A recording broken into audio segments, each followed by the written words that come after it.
What's going on, all you marvelous people?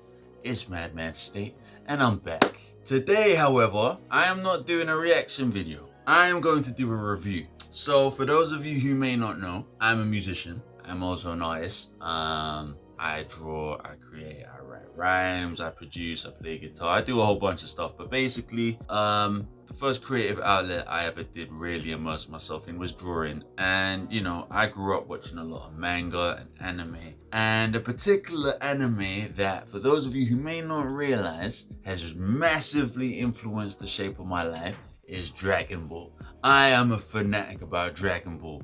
I literally think about Dragon Ball probably like half of the year, 6 months in terms of time. It's crazy. That series has influenced me to a stupid amount. It's actually ridiculous. So today I am going to be reviewing the latest movie, which came out, well, it came out in Japan a bit earlier last year, but it will be dropping in the West a bit later this year.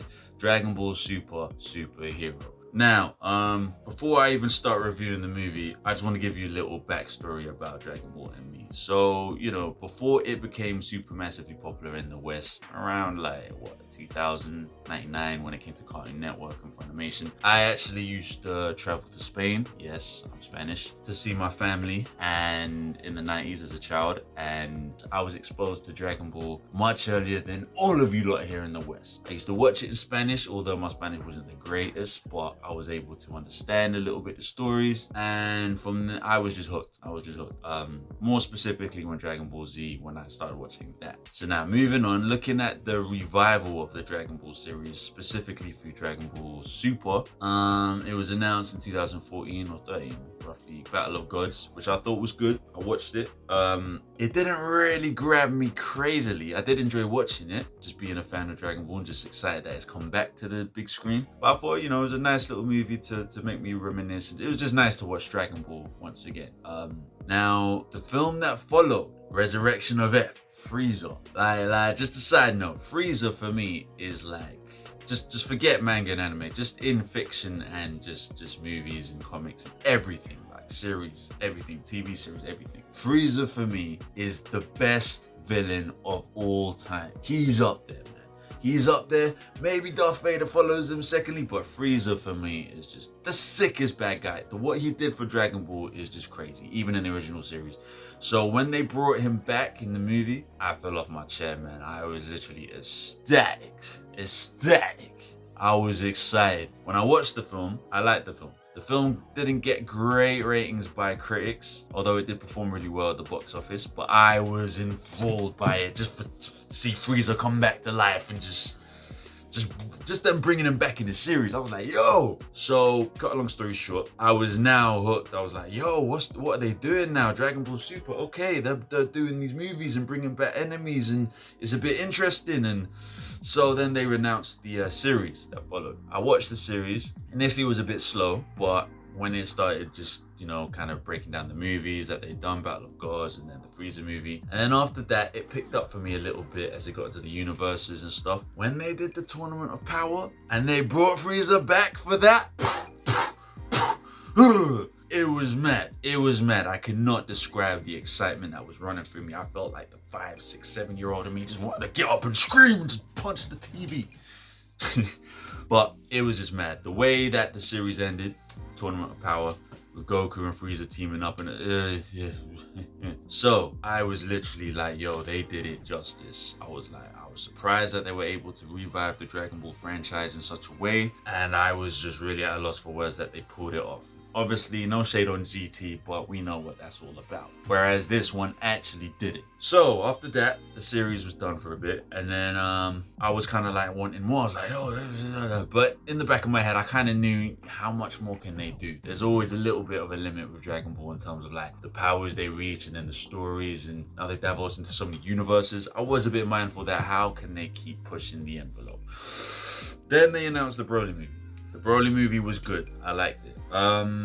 It didn't catch me as much as the Frieza movie, but I still enjoyed watching it. I thought the story was sick, and I like how they revived the Broly character and kind of implemented him into the Super world. But yeah, the movie was good, and at the end of it, I was scratching my head like, okay, how much further can they take this? But it was a good movie. Now, Dragon Ball Super Superhero. I hadn't seen this for the longest time. I'd only seen it recently from when this video was posted, so I thought, let me do a review. So, where do I start? Dragon Ball Super Superhero. Let's dig into this. So, with this movie, they kind of, in my opinion, rehashed some old concepts in terms of the Red Ribbon Army and stuff, and you know, that was cool. It was cool. I did think maybe they could have gone somewhere else with it, but it was like, alright, cool, whatever. The character of Dr. Hedo being Dr. Gero's grandson, I thought, well, okay, at least they're putting a bit of a spin on the old concept of Red Ribbon. Magenta as well, you know, him being the descendant of Commander Red. I thought, alright, well, they're doing a different spin on an old concept. Cool.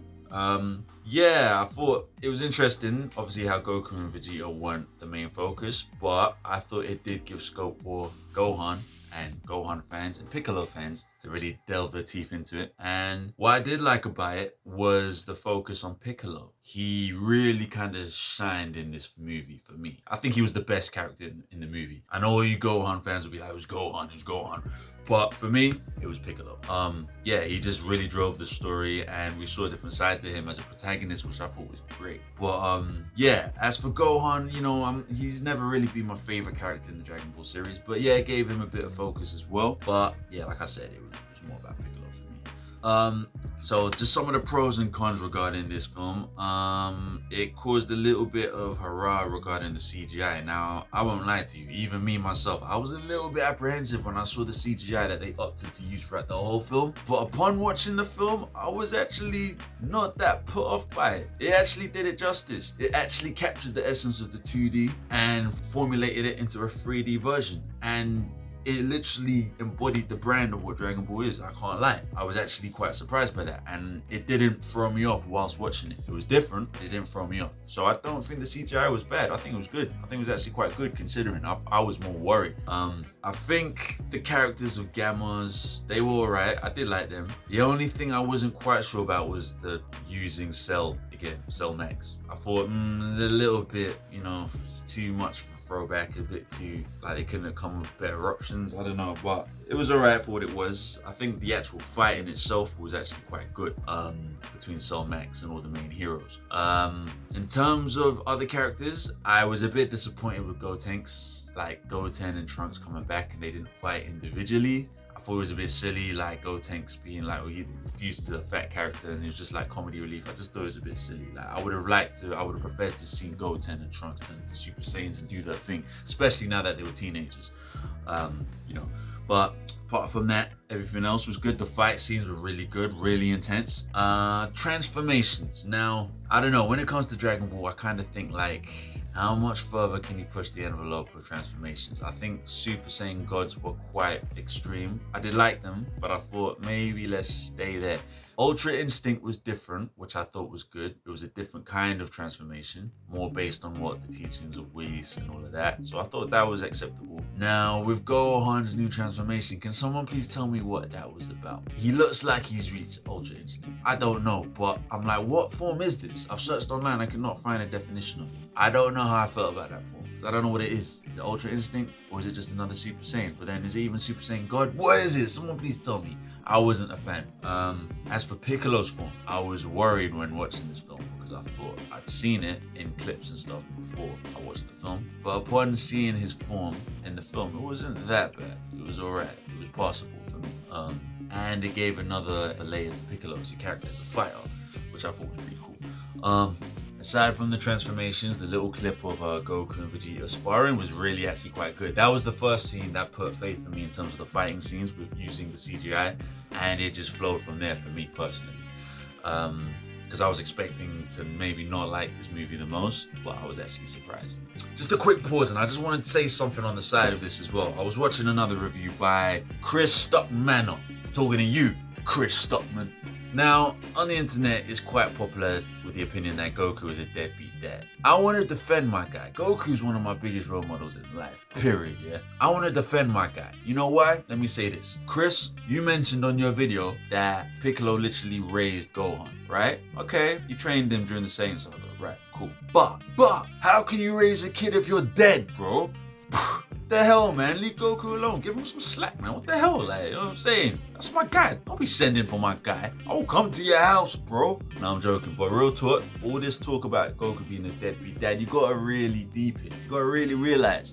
First time he was gone, he got killed by Piccolo's special beam cannon, or Madman Kosopo, whatever you want to call it. He was dead. He couldn't be there for his kid. What the hell? Secondly, he was all beat up from his fight with Vegeta, so Gohan went to Namek. How could he even, like, you know what I'm saying? Give him some slack. And then third after that, Planet Namek blew up. He's in space trying to get home. Fair enough, he could have come back with the wish from the dragon, but he chose not to get stronger so he could, like, defend the Earth from any future threats. Come on, man. And then after that, he done died when Cell blew up. It's not his fault. If he dies, he can't be there in person. And anyway, Gohan turned out pretty well, so just leave Goku alone, innit? It's your beef. Anyway. So guys, I thought I'd just put in that little note, especially to you, Chris. With that being said, overall, my rating of Dragon Ball Super Superhero is actually not as bad as I thought it was going to be. The film was entertaining, it was funny, it was action-packed, it brought back the old nostalgic feeling of the brand through the CGI, which I thought was something they might not be able to achieve, but they did. I liked it. The plot maybe lacked in certain areas, but for me it was passable. I was just glad to see it all come together again and see my favorite characters on the screen. So with that, I am going to give this film out of 5. 4 out of 5. I love Dragon Ball, and just to see them come together and smash it how they have been doing with the series, the new movies, and then this movie. Sometimes I'm able to look past the little things of like the inconsistencies in the plot and stuff because I'm just glad to see my favorite characters on screen again. It's nostalgic, it's entertaining, it's funny. I love it. Guys, Toei Studio, you guys are killing it. Shout out Akira Toriyama. So guys, this has been my special review of Dragon Ball Super Superhero. If you've not seen it yet, go watch it. It is out yet. And yeah, I'll be shouting you guys real soon with more reaction videos, music content, music videos too. Connect the dots, straight facts, and bring my people in. Bring the sauce, bring the flavor that can seasoning. Mix some ambi with some yak.